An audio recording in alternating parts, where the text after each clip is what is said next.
রাষ্ট্রপতি মোহাম্মদ জিল্লুর রহমান বলেছেন, নতুন প্রজন্মকে বিশ্বমানের নাগরিকে উন্নত করতে শিক্ষার কারিকুলাম প্রাথমিক স্তর থেকে উচ্চ পর্যায়ে বিন্যাস ও আধুনিক করতে হবে।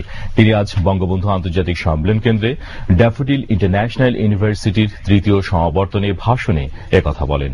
রাষ্ট্রপতি বলেন, মৌলিক শিক্ষার পাশাপাশি নতুন জ্ঞানের সাথে নবীনদের সংযোগ ঘটাতে হবে।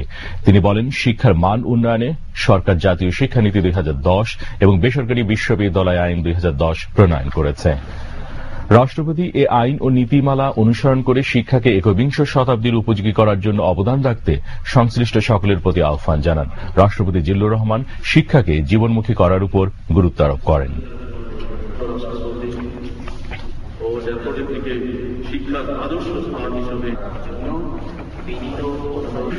আমি বিভিন্ন বিশ্ববিদ্যালয়ের সমাবর্তনে অংশগ্রহণ করে আহ্বান জানিয়েছি শিক্ষার মান ও পরিবেশকে সমুন্নত রাখতে। আবারও বলছি, উচ্চশিক্ষার মানের সাথে কোনোভাবে আপোষ করা যাবে না।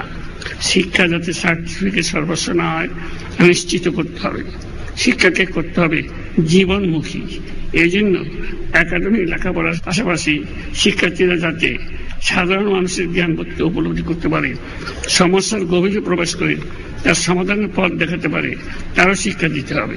আমাদের শিল্প, সাহিত্য, ঐতিহ্য, গৌরব, অসাম্প্রদায়িকতা, সর্বোপরি মুক্তিযুদ্ধের চেতনা শিক্ষার্থীদের মনন ও চিন্তায় প্রসারিত হয়, তার পাঠও কারিকুলামে থাকতে হবে।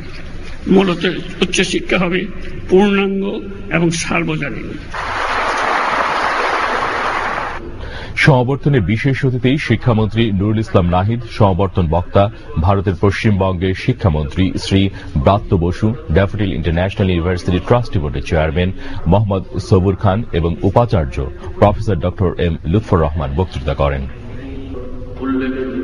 সমাবর্তনে ৩,২২১ জন শিক্ষার্থীকে আনুষ্ঠানিকভাবে স্নাতক ও স্নাতকোত্তর ডিগ্রি প্রদান করা হয়।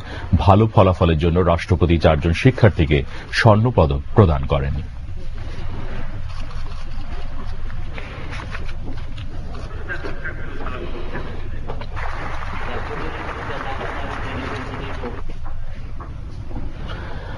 আন্তর্জাতিক অপরাধ ট্রাইব্যুনালের সংবাদ পরিবেশনের ক্ষেত্রে আরো সতর্ক এবং এই সংক্রান্ত অনাকাঙ্ক্ষিত ও ভুল সংবাদ পরিবেশন থেকে বিরত থাকতে